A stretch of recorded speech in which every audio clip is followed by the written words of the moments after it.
అఖండ 1 ఎక్కడైతే ఎండ్ అయిందో కథ అక్కడి నుంచి ఎలా మొదలవుతుంది అసలు? అంటే మొత్తం కథ సినిమా చెప్పిమంట. లేదు,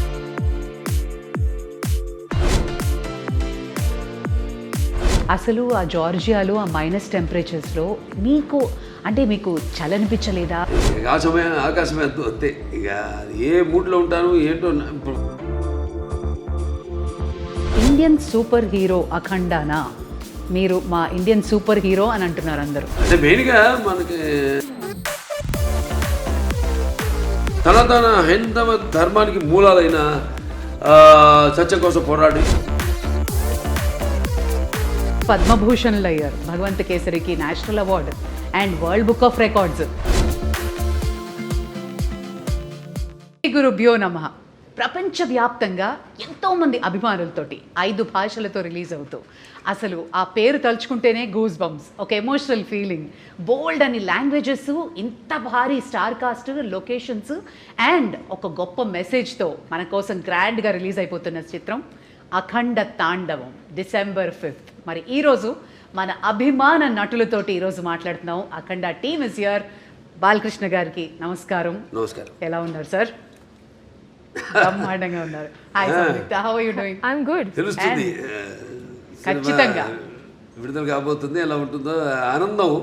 totally. And Harshali, welcome. Thank you. So beautiful you are looking Thank you and so much. Welcome to Tollywood. Thank you. Nandamuri Balakrishna గారు అంటేనే మాకు పిచ్చ అభిమానం. వాచ్ చేస్తున్న అశేష ప్రజానికానికి అఖండ 2 ఈ సంవత్సరంలో మాకు ఒక పెద్ద భారీ గిఫ్ట్. తెలుగు సినీ పరిశ్రమే కాకుండా 5 భాషల్లో, అది కూడా ఈ సంవత్సరం was a rocking year for you Bala sir. First పద్మభూషణ్లు అయ్యారు అండ్ ఈ సంవత్సరం భగవంత్ కేసరికి national award and world book of records. So 2025 ఎలా ఉండింది? చాలా బాగుండిందండి. ముందుగా నాకు ఇంత ధన్యమైన జన్మనిచ్చిన నా తల్లిదండ్రులకు, ఇంత ధన్యమైన జన్మనిచ్చి నన్ను అందరి హృదయాల్లో ఆయన ప్రతిరూపంగా నిలిపినందుకు దైవాంశ సంభూతుడు, విశ్వానికే విశ్వ నట రూపం ఎలా ఉంటుందో చూపించిన కారణ జన్ముడు, నా తండ్రి గురువు దైవం, విశ్వవిఖ్యాత నట సార్వభౌమ నటరత్న డాక్టర్ పద్మశ్రీ నందమూరి తారక రామారావు గారికి నివాళులర్పించుకుంటూ, అంటే ఆయన వారసుడుగా అటు సినిమాల్లో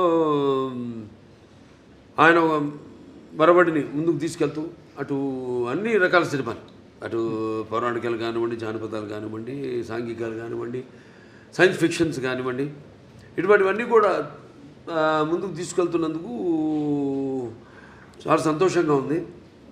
వాటిలన్నిటికీ ఇటువంటి ప్రశంసలు కురిపిస్తున్నందుకు అటు ముందుగా దానికి మూల కారకులైన ప్రేక్షక దేవుళ్ళకి అందరికీ మేము చేసిన ప్రతి ప్రయత్నాన్ని ఆదరించి అభిమానించి ఇటువంటి ఘన విజయాలు అందించినందుకు ప్రేక్షక దేవుళ్ళందరికీ నా హృదయపూర్వక కృతజ్ఞతాభివందనాలు, కళాభివందనాలు తెలియజేసుకుంటున్నాను. ఎందుకంటే మన తెలుగు వారు ఒక ప్రత్యేకత. నాన్నగారి దగ్గర నుంచి కూడా ఆయనతోనే మొదలైంది. ఒక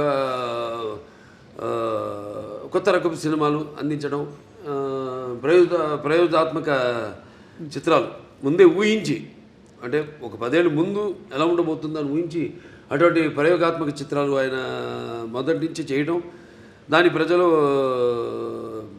ఆదరించడం, అంటే వెన్ను తట్టి ఇంకా ఇటువంటి మంచి సినిమాలు ఇవ్వండి అని అభినందించడం, ప్రోత్సాహాన్ని ఉత్సాహాన్ని ఇవ్వడం. సో ఆ వరవడిలోనే ఈ యొక్క ఆయన ఈ పరంపరను ముందు తీసుకెళ్తున్నందుకు సో అటువంటివన్నీ ఓకే, చాలా సంతోషం. అటు కేంద్ర ప్రభుత్వం నన్ను ఒక నటుడిగా గుర్తించి ఇన్ని రకరకాల విభిన్నమైన పాత్రలు చేసి ఇన్నేళ్ళు 50 సంవత్సరాలు, అసలు మన ప్రపంచ చరిత్రలోనే అది ఎక్కడ ఏ భాషలోనూ ఎవరికి సాధ్యపడని 50 ఏళ్ళు హీరోగా నటించడం, దాని తర్వాత అటు హిందూపూర్ ఎమ్మెల్యేగా 3వసారి గెలవడం, తర్వాత ఈ Basavataraka Indo American cancer hospital and research ఇన్స్టిట్యూట్కి చైర్మన్గా 15 సంవత్సరాలుగా ఉండడం. సో వీటిలన్నిటికీ ఎటువంటి ప్రశంసలు ఇంకా మనం వెన్ను తట్టి ఇంకా వీటిని ఇలాగే కొనసాగించమని ఉత్సాహపరిచినట్టుగా భావిస్తాను. చాలా సంతోషం. Wonderful sir. ఇక ఎక్స్పెక్టేషన్స్ చాలా బాగా బ్రహ్మాండంగా పీక్లో ఉన్నాయి అఖండ 2 తాండవంకి. ఒకటి మీ ట్రైలర్ చూసాము, ప్రీ రిలీజ్ చూసాము, అండ్ మీ దివ్యమంగళ స్వరూపం చూస్తుంటే అసలు ఎలా సాధ్యమైంది సార్? అఖండ 1 ఎక్కడైతే ఎండ్ అయిందో ఆ తర్వాత ఏం జరుగుతుంది అని మేము బాగా ఎక్సైట్ అయ్యాం. మరి మీకు పెద్ద ఛాలెంజ్ ఎలా ఉండింది? కథ అక్కడి నుంచి ఎలా మొదలవుతుంది అసలు? అంటే మొత్తం కథ సినిమా చెప్పేమంట లేదు, టీజర్ ఇవ్వండి చాలా, అంతే. లేదు లేదు, సినిమా ఏంటంటే ముందు నాకు బోయపాటి శ్రీనివాస్ గారికి ఒక మొదటి నుంచి కూడా మేము సినిమా చేసిన, లెజెండ్ చేసిన, తర్వాత అఖండ మొదటి భాగం చేసిన, ఇప్పుడు అఖండ తాండవ 2వ భాగం చేస్తున్నా. ఎప్పుడు మేము ఎక్కువ సబ్జెక్ట్ డిస్కషన్స్ కానీ ఎక్కువ పెట్టాం. ఎక్కువ మాదంతా కట్టే కొట్టే తెచ్చే పద్ధతి అంతే. అంటే ఎందుకంటే మాకు అలా కుదిరింది. అంటే ఆయనకు ఉన్న వైబ్రేషన్స్. సో ఏదైనా ఎక్కువ దాని గురించి ఆలోచించాం. ఒక్కొక్కసారి ఒక సినిమా పూర్తి అయ్యాక మళ్ళీ లెజెండ్ చేసినప్పుడు సినిమా గురించి కానీ, లేకపోతే లెజెండ్ అయిన తర్వాత అఖండ చేసినప్పుడు లెజెండ్ గురించి కానీ, లేకపోతే ఎప్పుడు అఖండ తాండవం చేస్తున్నప్పుడు అఖండ గురించి కానీ ఎప్పుడు మేము మాట్లాడుకోం, డిస్కస్ చెయ్యం అసలు. అదొక ఇదిగా ఫీల్ అవ్వం మేము ఎప్పుడు. అంటే ఒకరి మీద ఒక నమ్మకం మాకు. అసలు ఆ జార్జియాలో ఆ మైనస్ టెంపరేచర్స్లో మీరు అలాంటి గెటప్లో వస్తుంటే ఆ ట్రైలర్ చూసి నిజంగా ఒళ్ళు పులకరించిపోయింది సార్ మాకు. ఆ త్రిశూలంతో చేసిన ఫైట్ కానీ, ఆ ఐస్లో జనాలతో చేసిన ఫైట్ కానీ వాజ్ అమేజింగ్. మీకు చలనిపించలేదా, లేదా హౌ ఫోకస్డ్ వేర్ యూ? అంతేండి, ఇక బాత్రూంలోకి వెళ్తే ఇక ఆకాశమే అంతే. ఇక ఏ మూడ్లో ఉంటాను ఏంటో. ఇప్పుడు ఒక పాత్రకి వెళ్ళేవాడు నాకు తెలియదు ఆ పాత్ర గురించి. పాత్రలో ఆ వేషధారణలో మొట్టమొదటి రోజు నేను కెమెరా ముందుకు వెళ్ళినప్పుడే నాకు తెలుస్తుంది నేనేం చేయాలి. అంటే ఆ పాత్రను అలా పరకాయ ప్రవేశం చేసి నా చేత నటింపజేస్తుంది. మరి చిన్నారి Harshali, welcome, and you look so cute on screen as well. So how was it working for the Nandamuri Balakrishna? Thank you so much. It was really amazing working with such a legend actor, such an experienced actor. He was really fun on sets. Like, he's really cool, he's really chill, and at the same time he's very down to earth. He's very caring. He took care of me a lot, and he would tell me some improvements in hand gestures and expressions during the shots that can improve my acting and expressions for the scene. And in general, like, he took care of me a lot. I heard the story. ఎప్పుడు ఇచ్చి పుచ్చుకోవడం అండి అంతే. బాబా ఒకటి నాలో ఉన్న advantage, మా దర్శకులందరూ కూడా very sportive. ఏం నేను చెప్పినా అంటే వాళ్ళు తెలుసు నాకున్న అనుభవం కానీ, కాబట్టి వాళ్ళ పనికి కొంచెం తగ్గుతుంది. జనగా నా పక్క ఆర్టిస్టులకి నేను సజెషన్స్ ఇస్తూ ఉంటాను. ఇస్తున్నప్పుడు వాళ్ళు తెలుసు కదా, వాళ్ళ ముందే కెమెరా ముందు పక్కనే డైరెక్ట్ ఉంటాడు. ఇస్తున్నప్పుడు వాళ్ళంతా చాలా, ఎందుకంటే వాళ్ళకి తెలుసు నాకున్న అనుభవం. కాబట్టి వాళ్ళు ఎంతో, అంటే చేయడం కూడా ఒక నా కర్తవ్యంగా, ఒక బాధ్యతగా భావిస్తాను. అంటే మీరుంటే సెట్ అంతా ఎనర్జెటిక్గా ఉంటుంది అంటారు. కమాన్ ఎవ్రీబడి, ఆ ఎనర్జీయే వేరు. అది ఆటోమేటిక్గా అందరు యాక్టర్స్కి ట్రాన్స్ఫర్ అయిపోతుంది. అండ్ మీ త్రయం బోయపాటి, బాలయ్య, తమన్, ఈ కాంబినేషన్కున్న ఆ మ్యాజిక్ ఏంటండి? ప్రతిసారి you just give us blockbusters. డైరెక్ట్గా చెప్పానండి. ఇక మేము ఎలా ఒక సినిమా ముందు, అంటే సెట్స్కి వెళ్ళక ముందు కానీ దాని గురించి ఎక్కువ ఆయన మీద నాకు నమ్మకం, పూర్తి నమ్మకం. Is a captain of the ship. అంటే అలా అని కాదు, ఇప్పుడు ఈ మొదటి నుంచి సినిమా నుంచి కూడా చూసుకుంటే కథ మొత్తం చెప్పడం, మొదటి నుంచి మళ్ళీ మొదటి భాగం అని, 2వ భాగం, ఇదంతా ఉండదు మా దగ్గర. నేను చెప్పాను మీకు కట్టే కొట్టే తెచ్చి అయిపోయింది, ఫినిష్ అయిపోయింది, అరగంటే అంత కూడా ఉండదు, 10 నిమిషాలు మాట్లాడుకుంటాం సబ్జెక్ట్ గురించి. సరే ఓకే లెట్స్ ప్రొసీడ్ అంటాను. ఇక ఎప్పుడు గెటప్లు ఏంటి, షూటింగ్కి ఎప్పుడు వెళ్దామని. అది తప్పితే ఒకరి మీద ఒకటి నమ్మకం. అంటే తర్వాత ఇక మన తమన్, ఆయనకేమో ఇప్పుడు మొన్నే చెప్పారు కూడా ఆయన ఇట్లా ఎలా ఉండబోతుంది సినిమా అని. ఆయన సంగీతపరంగా ఏముంది ఇప్పుడు ఒక మనం చేసి ఆయన బ్రహ్మాండంగా ఆయన బాణీని సమకూర్చడానికి విషయం ఉన్నప్పుడు ఆయనకి ఇచ్చినప్పుడు ఇక ఆయన అంటుంటాడు శివుడే నాలో పరకాయ ప్రవేశం చేసి అందరిలో ఇప్పుడు ఈ సినిమాల్లో దర్శకుడు కానీ నేను కానీ తమన్ గారు కానీ అందరిలో కూడా మొత్తం అందరిలో ఆ శివుడు పరకాయ ప్రవేశం చేసి మా అందరి చేత మా పనులు చేయించాడు. మొత్తం ఆ శివాజ్ఞ లేనిదే చీమైనా కూడా కాదు. ఉంటుందంటారు. ఎగ్జాక్ట్లీ. 9 పాటలు మొన్న ప్రీ రిలీజ్లో చూస్తే అసలు ఒళ్ళు పులకరించిపోయిందండి. సిస్టర్స్, సౌందర్య సిస్టర్స్, MS గంగాధర్ గారు, గంగాధర్ శాస్త్రి గారు, తర్వాత ఆయన మన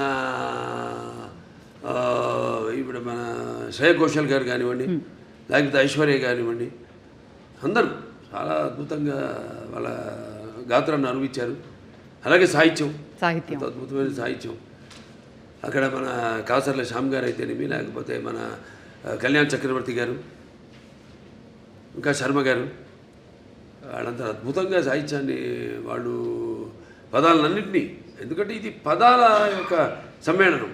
శివుడు అంటేనే అది ఒక తెలియని ఒక మనలోనే ఒక శివతాండవం అన్నీ వింటుంటే అవన్నీ మనకి ఒక తెలియని ఒక వైబ్రేషన్ మనలో తీసుకొస్తుంది. సో అలా పదాలన్నింటినీ సమకూర్చి అంత అద్భుతంగా వాళ్ళు ఆ సాహిత్యం రచించడం జరిగింది. ఓకే బాల సార్, ఇది చాలా ఇంపార్టెంట్ క్వశ్చన్. ఇప్పుడు రావణాసురుడు అహంకారాన్ని అణచడానికి శ్రీరామచంద్రమూర్తి వచ్చాడు అంటారు. అలాగే పాండవులతోటేమో కృష్ణుడు ఉన్నాడు. అలాగే నరసింహస్వామి అవతారంలో హిరణ్యకశిపుణ్ణి నాశనం చేశారు ప్రహ్లాదుడు భక్తితో. ఇప్పుడు మన భారతదేశం మీద ఒక ఈవిల్ లాంటి ఒక నెగటివిటీ వచ్చినప్పుడు మా ఇండియన్ సూపర్ హీరో అఖండానా, మీరు మా ఇండియన్ సూపర్ హీరో అని అంటున్నారు అందరూ. అవునండి. అంటే మెయిన్గా మనకి మన సనాతన హైందవ ధర్మం దాని మీద, అంటే మొదటి భాగంలో పిల్లల జోలికి ఎవరు వచ్చినా, అంటే పిల్లలు దేవునితో సమానం అంటాం. అలాగే లేకపోతే ధర్మం జోలికి ఎవరు వచ్చినా, ప్రకృతి జోలికి ఎవరు వచ్చినా ఆ భగవంతుడే పూనుతాడని మనుషులు పూని ఒక దీనిగా వాడుకుంటాడు, ఒక ఆయుధంలాగా వాడుకుంటాడు ఆ భగవంతుడే అన్నది మనం చూపించాం. అఖండలో ఒక పరికరంగా వాడుకుంటాడని. ఇందులో మన ముఖ్యంగా సనాతన హైందవ ధర్మం అంటే ఏంటి చాలామంది అంటుంటారు, మాట్లాడుతుంటారు సనాతన హైందవ ధర్మం అని. చాలామంది మన వాళ్ళకి అర్థం కాదు సనాతన హైందవ ధర్మం అంటే ఏంటో. సో దాన్ని ఎంతో, అంటే సినిమా అన్నది ఒక మనిషి తన దైనందిన కార్యకలాపాలలో సతమతమవుతూ ఈ అన్న అవసరాలతో పాటు ఈ సినిమాను కూడా ఒక సాధనంగా ఎంచుకున్నాడు మనిషి. అప్పుడు మనం ఆలోచించాలి సినిమా అంటే ఏంటి, సినిమా వల్ల మనం ఎలా ఎటువంటి సినిమాలు తీయాలి అన్నది అటు నిర్మాతలు కానీ దర్శకులు కానీ నటులు కానీ ఆలోచించాలి ఎటువంటి సినిమాను మనం ఇవ్వాలని. సో అటువంటి సనాతన ధర్మం మనం ఇప్పుడు జరుగుతుంటే ఈ సినిమాలో తాకతాళీయం కాదు, ఈ సినిమా కాకతాళీయమో యాదృచ్ఛికమో మొదలుపెట్టిన దగ్గర నుంచి మొదలుపెట్టిన దగ్గర నుంచి ఏవైతే ఈ సినిమాలో పొంచి పెట్టామో అవన్నీ కూడా త్వరతో జరిగినాయి కళ్ళ ముందు. అది విశేషం. సో ఇప్పుడు హైందవ ధర్మం అంటే ఏంటి, దాని యొక్క శక్తి, దాని యొక్క గౌరవం, దాని యొక్క పరాక్రమం ఏంటి అన్నది. దాని తర్వాత మన సనాతన హైందవ ధర్మానికి మూలాలైన సత్యం కోసం పోరాడాలి, ధర్మంగా మనం జీవించాలి, లేకపోతే అన్యాయం ముందు మనం తల వంచకూడదు, ఇవన్నీ. సో చాలా అది నేను చెప్పినట్టు యాదృచ్ఛికమో కాకతాళీయమో. సినిమా షూటింగ్ మొదలుపెట్టి మాకు తెలుసా ముందు మేము ఏదైనా బ్రహ్మంగారమా లేకపోతే నాస్ట్రాడామస్మా ముందే ఇట్లాంటి జరుగుతాయని చెప్పడానికి, లేకపోతే తీయడానికి, సినిమాలు పొందుపరచడానికి. సో మేము మొదలుపెట్టాక అన్నీ జరిగినాయి. ఇప్పుడు మొన్న ఇక్కడ కాశ్మీరు గుల్మార్గ్లో అయితే జరిగింది, అవన్నీ మేము ముందే షూట్ చేసాము ఇక్కడ ఈ సినిమాలు, త్వరత జరిగినాయి అవన్నీ. సో అలా ఇది కాస్మిక్ దేనికైనా అదే శివుడు ఆజ్ఞ లేనిదే ఇంతకుముందు అనుకున్నాం చేమ కూడా కుట్టదు అన్నట్టు ఆయన మమ్మల్ని అందరిని ఎంచుకున్నాడు. ఆయన పరికరాలుగా మమ్మల్ని అందరిని ఎంచుకుని ఇటువంటి సినిమాని తీసి ప్రజలకు అందించండి, ఒక మంచి సందేశాన్ని, మన సనాతన హైందవ ధర్మాన్ని ఏంటన్నది భవిష్యత్ తరాలకు తెలిసేలా దాని ప్రచారం చేయమని మాకు ఈ సినిమాని మాకు అప్పగించినట్టుగా నేను భావిస్తున్నాను. ఖచ్చితంగా సంయుక్త అందమైన రూపమే కాదు హావభావాలు కూడా ప్రకటించడం. అండ్ ఈ సినిమాలో మీ పాత్ర ఏదైతే ఉందో మహిళలకి సంబంధించి కానీ వాళ్ళని ఇన్స్పైర్ చేసే పాత్ర లాంటిదా అలా, okay. లేదా ఆ యాంగిల్లో ఎలా ఉండబోతుంది మీ క్యారెక్టర్? నో, అది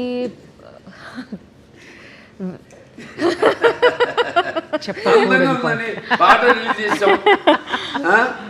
రిలీజ్ చేసాం మన సాంగ్ బ్రహ్మాండంగా. సో అదేమి ఐటమ్ సాంగ్ ఏం కాదు, అది మామూలుగా ఇంతకుముందు సినిమాల్లో కూడా నేను చేసే సినిమాల్లో ఉన్నాయి, కానీ ఇది అటువంటి ఐటమ్ సాంగ్ కాదు.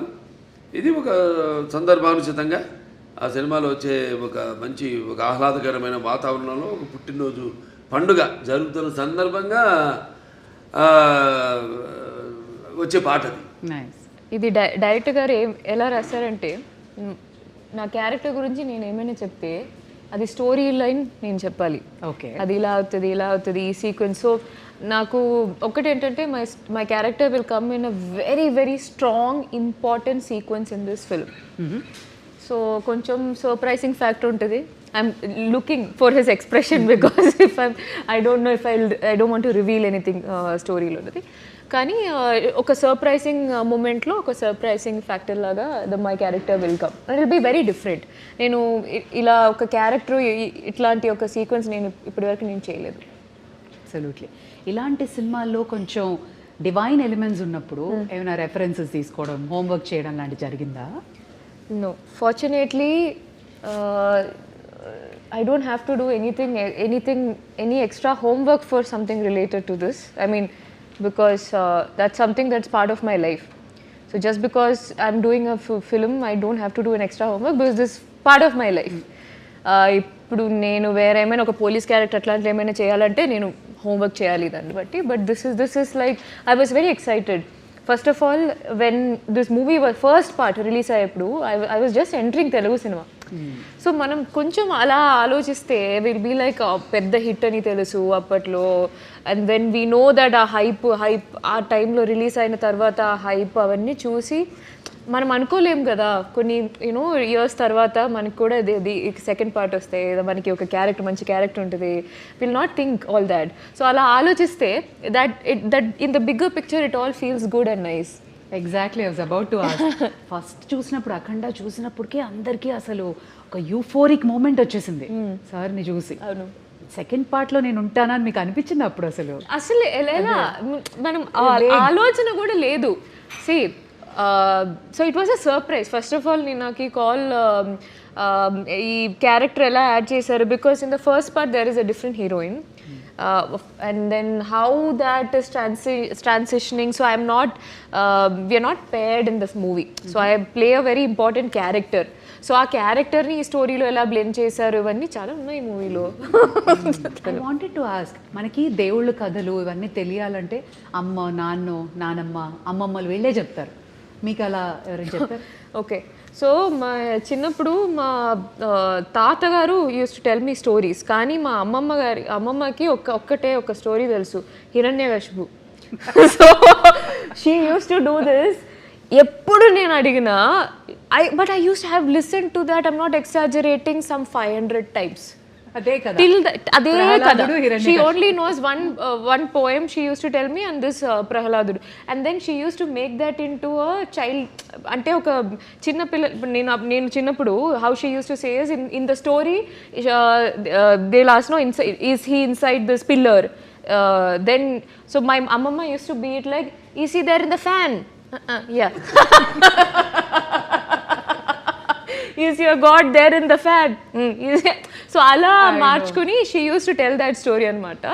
But my grandfather used to tell me a lot of story. But other than that I used to read a lot. అందుకే ఈ రోజుకి చూడు భలే గుర్తుండిపోయింది. ఫ్యాన్ చూసినప్పుడు హిరణ్యకశిపుడు గుర్తొస్తాడు. No, not that. Other than that also, I have read Mahabharata, so I read it on my own. Amazing. ఆవిడకి ఆధ్యాత్మిక చింతన ఎక్కువ అండి. ఎక్కువ బాగా పర్యటిస్తూ ఉంటుంది. ఈ ఏవైతే ఈ క్షేత్రాలు ఉన్నాయో, పుణ్యక్షేత్రాలు ఇవన్నీ very religious you are and just telling that you keep on touring. అవునండి. ఇవన్నీ బాగా దైవ పుణ్యక్షేత్రాలు, పుణ్యక్షేత్రాలు. See, yes, I do. But more than that, my sadhana is a very different journey. So I learned Kashmiri Shaivism. So that learning is there on. తో మీ life లో కూడా శివుడు ఉన్నాడు. 100%. That's what brought you here into this project. Yes, that's for me. Cosmic energy. Cosmic energy. See, for me, it's a reality. For me, the Shiva or Shakti is a reality with which I live. So it's not an extra force. It's not a myth. Obviously, it's my existence. It's in my breath. Beautiful. You're almost in the spiritual journey. Not almost. I was always in the spiritual journey from a very young age, and then I've been learning and practicing Kashmiri Shaivism for the last 5 years. Yeah, but never said that in any interview. We got it. Today in the last interview, I Om just Namah said. Shivaya. Shivudu only made us get that out. అంతే. Okay Bala sir, నా అసలు అఖండ తాండవానికి కథ ఎంచుకోవడానికి కారణం ఏంటి? అంటే ముఖ్యంగా ఈవిడ హర్షాలి పాత్ర ఆ సినిమాలో ఉండిపోయింది. దాంట్లో చివరిలో అంటాను నేను, మీకు ఎప్పుడు ఎటువంటి అవసరాలున్నా నన్ను ఒకసారి తలుచుకో, నేను నీ ముందు ప్రత్యక్షం అవుతాను అలా అంటాడు. అది ముందుగా మాకు అది ఒక తీగ లాగితే డొంక కదిలింది అన్నట్టు ఆ పాత్ర లాగితే మొత్తం కథ అంతా వచ్చేసింది మాకు. సెకండ్ పార్ట్ తీయడానికి కనెక్షన్ ఉండాలి కదా, ఏదో దీనికి దానికి కనెక్షన్ ఉండాలి, అది మెయిన్. అయితే సినిమా నిడివి ఏదైతే మన కోలమానం ఉంటుందో సినిమా ఎంతసేపు మనం కూర్చోబెట్టాలి జనాన్ని అన్నది ఇంపార్టెంట్. ఇవాళ చూస్తున్నాం 3 గంటలు దాటిపి సినిమాలు, కథ ఉంటుంది కానీ ఒక చిన్న పాయింట్ దాని 3 గంటల పైన సినిమాలు ఏంటో అర్థం కాదు. మేము ఇప్పటికి ఇంత పెద్ద సినిమా తీసి, పెద్ద సినిమా అంటే ఎక్స్పెక్టేషన్. ఇప్పుడు దాంట్లో ఎందుకు పెద్ద అంటున్నానంటే అఖండ మొదటి భాగం విడుదలైంది కోవిడ్ టైంలో, పాండమిక్ టైంలో. ఇప్పుడు ఎవరికి ధైర్య సాహసాలు వాళ్ళ సినిమాలు విడుదల చేయడానికి ఎవరికి అంత ధైర్య సాహసాలు రాలేదు. చూస్తారా అసలు జనం బయటకు వస్తారా, ఆ మూడ్లో వచ్చి చూస్తారా అన్న ఒక భయం, ఒక ధైర్యం లేక అప్పుడు మేము ఈశ్వరుడి మీద భారం వేసి సినిమాని రిలీజ్ చేయడం జరిగింది. అఖండమైన విజయం సాధించింది. అలాగే ఈ సినిమా తర్వాత మిగతా సినిమాలన్నీ రిలీజ్ అయినాయి. మన తెలుగులో కానివ్వండి, బాలీవుడ్ కానివ్వండి, టాలీవుడ్ కానివ్వండి, కాలీవుడ్ కానివ్వండి, ఏది ఎక్కడన్నా మనకి ఈ సినిమా రిలీజ్ అయిన తర్వాత. సో అదొక నమ్మకం మాకు. సో ఈ సినిమాలో మీ పాత్ర ఉంది కాబట్టి ఈ నీడిమ్ అన్నది ఒక చాలా ఇంపార్టెంట్. నాకు మామూలు సినిమాల కంటే కొంచెం పెట్టుకుంటా ఎక్స్ట్రా, ఎందుకంటే నా సినిమాలన్నీ కొంచెం లార్జర్ దెన్ లైఫ్ అన్నీ.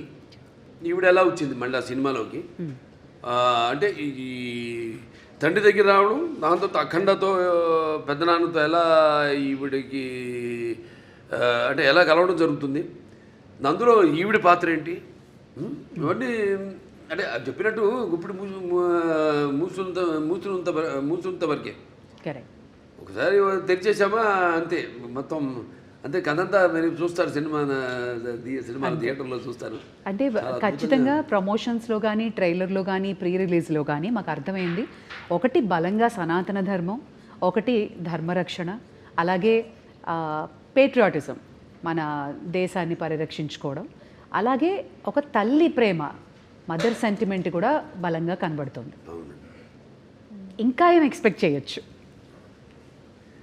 లేదు, అదే తల్లి పాత్ర నేను చూస్తాను స్క్రీన్ నుండి చాలా అద్భుతంగా. అది అంతవరకే. అది ఏ పాత్ర అయినా సరే, ఏ పాత్ర అయినా సరే అంటే మీ ముందు నిలబడాలంటే ఒక విలన్కి చాలా మనోబలం ఉండాలి, బుద్ధి బలం ఉండాలి, అండ్ విగ్రహ బలం కూడా ఉండాలి. ఒక విలన్ చేయాలంటే ఒక భారీ కాయం ఉండాలి. బట్ ఆది పినిశెట్టిని చూస్తే నిజంగా భయం వేసింది సార్. సో ఆయన పాత్ర ఎలా ఉంటుంది and how was it working with him? Very nice working with him అండి. ఒక్కడని కాదు, సినిమాలందరితో కూడా పనిచేయడం అదొక థియేటర్ అనుభూతి. అంటే మనం అఖండ పార్ట్ 1 ఇది సీక్వెల్. దాంట్లో ఫస్ట్ ఒక ప్రీక్వెల్ వస్తుంది, అదే యంగ్ గెటప్ చూపించాం కదా దీంట్లో కూడా. అఖండ మొదటి భాగం క్యారెక్టర్ కూడా చూపించడం జరిగింది. అది అక్కడ ఏంటన్నది అక్కడ ఆల్రెడీ అక్కడ ఆది గారితో అక్కడ వాళ్ళు కలవడం ఏమవుతుందన్నది చూస్తారు రేపు. తర్వాత మళ్ళీ ఇప్పుడు ఇక్కడ ఈ పాత్ర, తర్వాత ఈ పాత్రలో వచ్చే ఈ అఖండ పాత్ర అయితే ఉందో దాంతో మళ్ళీ ఎలా కనెక్ట్ చేశారన్నది సస్పెన్స్. అదే కరెక్ట్. కానీ ప్రమోషన్స్ మాత్రం 5 భాషల్లో రిలీజ్ అవ్వడం ఏంటి సార్, వరల్డ్ వైడ్గా అమేజింగ్ ప్రమోషన్స్ అంటున్నారు. అందరూ వెళ్ళేది గోవాకి, గోవా ఎయిర్పోర్ట్లో మీరే, ఫ్లైట్లలో మీరే, ఎయిర్పోర్ట్లో, రైల్వే స్టేషన్స్లో, అమెజాన్ బాక్స్లో మీరే, everywhere you are glowing and shining. ఎందుకు కలడు అంద లేడను సందేహము వలదు, ఎందెందు వెతికినా అందందు కలడు. ఖచ్చితంగా ఎందెందు వెతికినా అందందే కలడు అనడానికి, ఇంత పెద్ద భారీ ప్రాజెక్ట్ చేయడానికి 4వ సారి మీ నిర్మాతలు మిమ్మల్ని నమ్మి చేసినందుకు గాను వాళ్ళ గురించి ఏమంటారు సార్? నిర్మాతలు మంచి అభిరుచి ఉన్న నిర్మాతలండి, ఎప్పుడు మంచి సినిమాలు చేయాలి. ఆ సినిమా అంటే ఒక ప్యాషను, మంచి సినిమాలు చేయాలన్న ఒక మంచి టేస్ట్ ఉన్న నిర్మాతలు. ఖచ్చితంగా. And Samyuktha, you should tell us, ప్రతిసారి బాలయ్య బాబు గారితో అందరూ they'll be waiting to get a role ఆయన సినిమాలో చేయాలన్నా. సో మీకు ఎలా అనిపించింది ఒకటి, and what was the most memorable scene? మళ్ళీ తగిలాగుతున్నారు, ఇంతవరకు ఇచ్చా కథ చెప్పకుండా లొకేషనో లేదా మాకు అలా అలా కొంచెం చెప్తే ఏదో My సంతోషపడుతుంది. character is related to her character. Okay, link. Okay, That much is We'll good. connect the dots. Yes, now that much is good. That should be good. Correct. Bala sir, మీకు మోస్ట్ మెమరబుల్ సీన్ అంటే ఏంటి? ఇప్పుడు ఆ త్రిశూలం fight మాకైతే భయం వేసింది, ఆ చలిలో ఆ మంచులో ఫైటింగ్, దెన్ ఆ పర్టికులర్ ఇన్సిడెంట్ వేర్ భారతదేశం మన రక్షణ, టెర్రరిస్టులు, ఆ సీన్ వాజ్ అమేజింగ్. బట్ పర్సనల్గా మీకు? ఒకటని కాదండి, ప్రతి సన్నివేశం నేను అందులో అనుభవిస్తూనే ఆనందిస్తూనే అందులో పరకాయ ప్రొఫెషన్ చేసిందే. ప్రతిదీ ఒక ఫైట్ అన్న ఫైట్ కిందకి రాదు అది. అదొక ఫైట్ కోసం ఏదో జనం కోసం కావాలి ఫైట్లు, ఏదో 4 ఫైట్లను 5 పాటలను 6 పాటలను కాకుండా ఇప్పుడు ప్రతిదీ దానికి సందర్భానుచితంగా పోరాటాలు కానీ అవన్నీ ఉండను. సో బాగా గుర్తుండిపోయే సీన్స్, అందరికీ కంట నీరు తెప్పించే సన్నివేశం తల్లి కొడుకుల మధ్య ఒక సన్నివేశం ఉందండి, అద్భుతమైన సన్నివేశం. అసలు చూస్తారు రేపు, ఎందుకంటే ఎవరు ఊహించరు అటువంటి సన్నివేశం. ఎంతో అద్భుతంగా దాన్ని ఊహించి దాన్ని తీయడం, దానికి రూపకల్పన చేయడం జరిగింది. అంత అద్భుతంగా చిత్రించడం జరిగింది. అలాగే క్లైమాక్స్లో డైలాగులు అయితే ఏమన్నా మొన్న టీజర్లు కూడా రిలీజ్ చేసాం. అలాగే ఒకటని కాదు, ఒక సన్నివేశం కాదు, అన్నీ మన ఆది గారితో సన్నివేశాలు అయితేనేవి, లేకపోతే మా మధ్య ఉన్న నాకు సంయుక్త మధ్య ఉన్న చిన్నపాటి ఎంటర్టైన్మెంట్, ఒక ఎంటర్టైన్మెంట్ అయితేనేవి, ఒక హర్షాలి నా మధ్య ఉన్న ఇద్దరి మధ్య, అంటే తండ్రి పెదనాన్న, అంటే ఈ అఖండ పాత్ర ఇద్దరు కవలను, కానీ ఇద్దరితో ఉన్న సన్నివేశాలు అయితేనేవి చాలా అద్భుతం, ఎక్స్ట్రాడినరీ తీయడం జరిగింది. ఎక్స్ట్రాడినరీ ఊహించి దాన్ని ప్రజెంట్ చేయడం జరిగింది. బాలా సార్, మీ అభిమానులందరికీ తెలుసు మీరు అపారమైన భక్తి, చాలా మీ నరాల్లో, మీ జీవితం అంతా శివమయమే కాదు, అందరి దేవుళ్ళని ఆరాధిస్తారు. మీ జీవితంలో శివుడు ఇంపార్టెన్స్ ఏంటి? అంటే వాగ్రత సంపర్తం, వాగ్రత ప్రతిపత్తే జగత్తు పితరు వందే పార్వతీ పరమేశ్వరం ఉంటాం. తల్లిదండ్రులు కనిపించే పార్వతీ పరమేశ్వరుల స్వరూపాలు. నా గాయత్ర పరం మంత్రం నమ్మతు పరదేవత నారే పరతస్త్రాత నానృతాత్ పాతకం పరం, అది తల్లి ప్రార్థన. తండ్రి ప్రార్థన వచ్చి అస్మాత్ పార్థివత ప్రాదురూపతన భక్తి గురుణ సంతుర్ మాంసి శాస్త్రం తస్మై సర్వజ్ఞ మూర్తి పిత్తలే. అంటే సగం దేహాన్ని ఇచ్చింది ఆ తండ్రి. మంచి గురువులు దగ్గర శుశ్రూష చేసి జ్ఞానాన్ని విద్యని పొందమని. దాంట్లోనే ఒక భాగం మన సనాతన హైందవ ధర్మం. అంటే మన వాళ్ళు చాలామంది ఉన్నారు గొప్ప, మన వేదాలు మామూలు కావు. అప్పుడు ఆయన దండిబట్ల విశ్వనాథ్ శాస్త్రి గారు అయితేనేమి, ఆయన అప్పుడు నాజీలు హిట్లర్ ఉన్న టైంలో ఆయన్ని కిడ్నాప్ చేసి జర్మనీకి తీసుకెళ్ళి, ఈరోజు కూడా జర్మనీ క్యాపిటల్ బర్లిన్లో ఈ అక్కడ ఆయన చిత్రపటం ఇప్పటికీ ఆయన ఫోటో ఉంది అక్కడ ఎక్స్టర్నల్ అఫేర్స్ మినిస్ట్రీలో. ఇవాళకి ఆయన ఫోటో ఉంది. అంటే మన వేదాన్ని తర్జుమా చేసి ఎలా వాళ్ళు ఈ ఎలక్ట్రాన్స్ న్యూట్రాన్స్ ఇవన్నీ ఒక కంప్యూటర్ని కనిపెట్టారు, ఎలా ఇవాళ ఆ పెద్ద కంప్యూటర్కి అందంది గదికి 2 ఇంతలు ఉండేదాన్ని ఆ రోజుల్లో. దాన్ని ఎలా అలాగే న్యూక్లియర్ బాంబ్స్ ఇవన్నీ కూడా మన వేదంలో నుంచే, మన అధర్వణ వేదంలో నుంచే దాన్ని తర్జుమా చేసి వాళ్ళు కనిపెట్టింది. అలాగే ఇప్పటికీ మనం మెల్బోర్న్ కదా వెళ్తే యూనివర్సిటీ ఆఫ్ అది సర్జన్స్ ఏదో ఉంది అక్కడ శుశ్రూషుడని అప్పుడు ఆ రోజుల్లో మరి ఆయన ఇవాటికి ఆయన స్టాచ్యూ ఉంది అక్కడ, బస్ట్. ఆయన ఒక ఋషి. అంటే మరి ఎనస్థీషియా అది లేకుండా ఎలా ఆపరేషన్ చేసేవారు ఆ రోజుల్లో. Father of rhinoplasty, Sushruta Samhita. So శుశ్రూషుడు ఇవన్నీ చాలా గొప్ప వాళ్ళు. మీ వేదాల సారాంశాన్ని వాళ్ళు సరైన సారాంశాన్ని తీసుకుని, ఓకే, అంటే అధర్వణ వేదం వరకు చెప్తున్నాను. వేరే సామవేదాలు ఉన్నాయి, యజుర్వేదాలు ఉన్నాయి, ఋగ్వేదం ఉంది, అదంతా వేరు అలా. సో అలా మన భావి తరాలకి దీన్ని ఇంకా ముందు తీసుకెళ్లాలంటే సినిమా అంత గొప్ప మాధ్యమం ఇంకోటి లేదు నాకు తెలిసి. ఎందుకంటే ఇప్పుడు నేను చెప్పాను ఇంతకుముందు, ఈ దైనందిన కార్యకలాపాల్లో పడిపోయి ఎలా మనిషి సతమతం అవుతున్నాడు, ఎలా వాళ్ళకి బరువు కాంపిటీషను, దాంట్లో అది కాకుండా వాళ్ళు ఎలా గుంజుకుపోయింది ప్రపంచం. ఆ గుంజుకుపోయిన ప్రపంచాన్ని ఎలా సరిగ్గా వాడుకోవాలి దాన్ని. ఇప్పుడు ఏ వచ్చింది, ఆర్టిఫిషియల్ ఇంటెలిజెన్స్ వచ్చింది, ఇప్పుడు ఇవన్నీ వచ్చినప్పుడు దాన్ని ఎలా వాడుకోవాలి ఏమిటి అని దాన్ని మనల్ని సరైన మార్గంలో తీసుకెళ్లే సినిమా మన అఖండ తాండవం. Okay, one thing about Boyapati Srinu గారు, ఆయన అసోసియేషన్ మా అందరికీ తెలుసు, మీరు ఎక్కువ డిస్కషన్స్ ఉండదు, బట్ మాకు తెలియని విషయం ఒకటి చెప్పండి బోయపాటి గారి గురించి. ఆయన కథ చెప్పే విధానం కానీ ఆయన ఆలోచన కానీ ఎలా ఉంటుంది? వేడిగా ఉంటుందండి. చెప్పేది కూడా నేను ఎలాగా ముందు ఆయన వచ్చి నన్ను గమనిస్తాడు. ఆయన ఇప్పుడు ఒక సినిమా అయిపోయింది మళ్ళీ చేద్దాం అనుకుంటున్నాం, ముందు రోజు ఒక పూట వచ్చి గమనిస్తాడు నన్ను ఆయన. నేను ఏదో ఒక ఆవేశంగా మాట్లాడుతుంటాను. ఎందుకంటే నాకు చాలా సినిమాలు చిన్నప్పటి నుంచి చూసిన సినిమాలు అయితేనేమి, అవి తెలుగు కావచ్చు, లేకపోతే హిందీ సినిమాలు కావచ్చు, లేకపోతే హాలీవుడ్ సినిమాలు కావచ్చు, నాకు చాలా అపారమైన అవగాహన ఉంది సినిమాల గురించి. నాకున్న వైబ్రేషన్స్ ఏదో ఆవేశంగా మాట్లాడుతుంటా, నా హావభావాలు ఆంగికం కానీ నా వాచకం కానీ ఏదో పట్టేస్తాడు ఆయన. ఆ ఆంగికము ఆ వాచకం పట్టేస్తాడు ఆయన.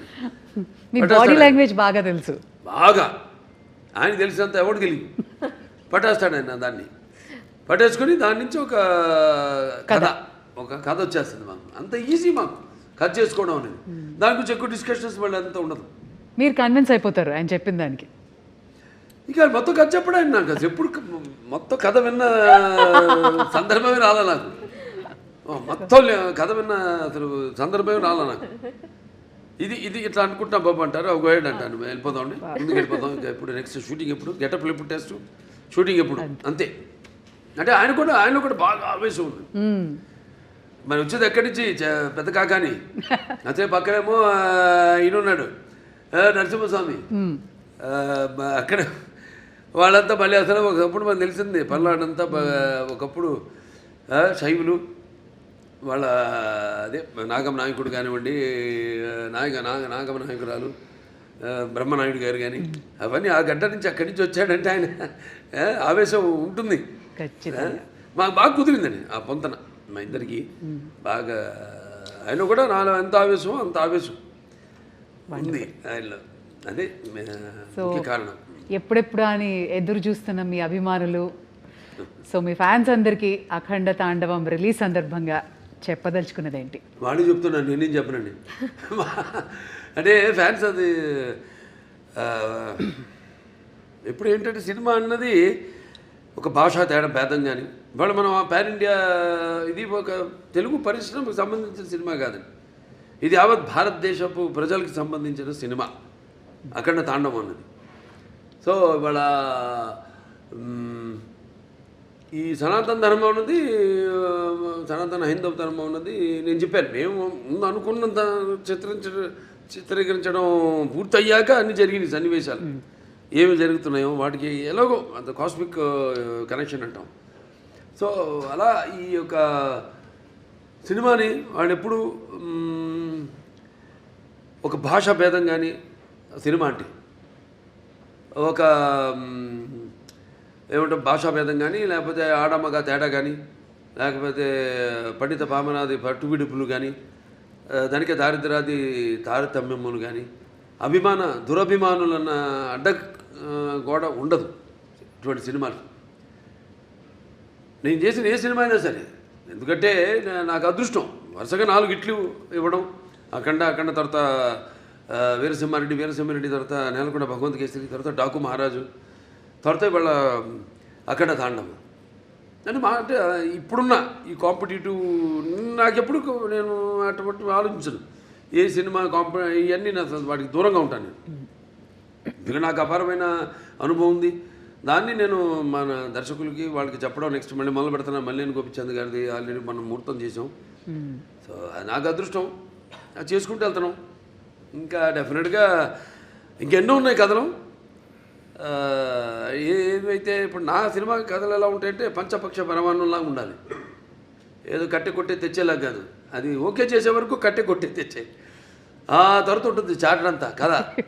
కానీ అన్ని సమపాళ్ళల్లో ఏ రుచి ఎక్కువైనా ఏ రుచి తక్కువైనా అదన్నీ బ్యాలెన్స్ చేసుకుంటూ, ముఖ్యంగా నా పాత్రలే కాదు నేను చెప్పేది, నా నాయకుడే కాదు ప్రతి నాయకుడు కానీ, లేకపోతే మా హీరోయిన్స్ క్యారెక్టర్స్ అయితేనేమి, లేకపోతే పక్కన మా క్యారెక్టర్తో సంబంధిత పాత్రలు అయితేనేమే కానీ వాటిని దృష్టిలో పెట్టుకుంటాం. ముందు వాటిని ఎంతవరకు వాటిని పెంచుకుంటూ వెళ్ళాలి, ఎంతవరకు ఆ పాత్రలు ఉండాలి ఈ సినిమాలో అనేది అన్నీ చేసుకుంటూ వెళ్తాం.